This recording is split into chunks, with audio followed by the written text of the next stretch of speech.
Aman damai rakyat jelata, bahagia hidup tiada lara. Assalamualaikum, mulanya kata, sembah salam pembuka bicara. Nama saya Auni binti Azharuddin dan saya berumur 12 tahun. Saya bersekolah di Sekolah Kebangsaan Wangsa Maju Seksyen 1. Hobi saya ialah membaca buku dan mengumpul buku cerita. Cita-cita saya pula untuk menjadi seorang peguam.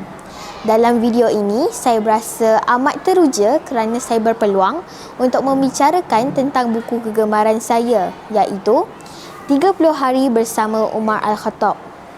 Buku ini ditulis oleh Happy Andy Bastoni, mempunyai 227 muka surat dan berharga RM16 di Semenanjung dan RM19 di Sabah dan Sarawak.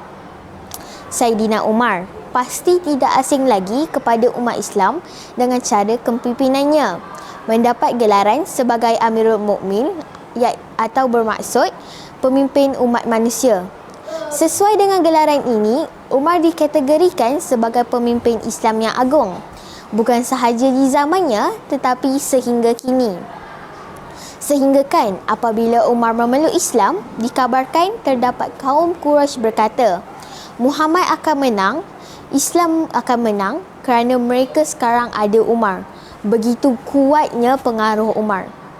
Terdapat 30 kisah yang ditulis di dalam buku ini. Tetapi terdapat satu kisah yang saya amat kagumi, iaitu gaji Umar. Dinyatakan Umar hanya mengambil separuh dari gajinya kerana beliau takut dengan balasan Allah Subhanahu Wa Taala. Dengan sebab itu, Umar dan keluarga hidup serba kekurangan dan isteri Umar sentiasa berjimat cermat dalam pembelanjaan hariannya. Selepas beberapa bulan berjimat cermat, isterinya mampu membeli sepotong daging. Selepas Umar pulang dari tempat Baitul Mal, tempat beliau bekerja, Umar terkejut kerana isterinya mampu membeli sepotong daging dengan gajinya yang tidak mencukupi. Selepas Umar bertanya dengan isterinya bagaimana dia mampu membeli daging ini, lalu dengan itu isterinya menjelaskan penjibatan yang telah isterinya lakukan selama ini. Dan Umar pulang ke Baitul Mal dan mengarahkan untuk memotong gajinya sekali lagi kerana gajinya masih berlebihan. Begitu hebatnya Umar ini. Saidina Umar adalah ikon generasi muda seperti saya. Saya amat mengagumi kepimpinan beliau. Walaupun berbadan bersifat tegas, berbadan tegap dan gagah, beliau tetap ada ciri pemimpin yang adil dan penyayang. Contohnya dalam kisah ibu yang memasak batu, sehingga anak-anaknya yang kelaparan itu tidur. Umar menangis kerana masih ada rakyatnya yang hidup dalam kesusahan, sedangkan dia masih ada makanan di rumah.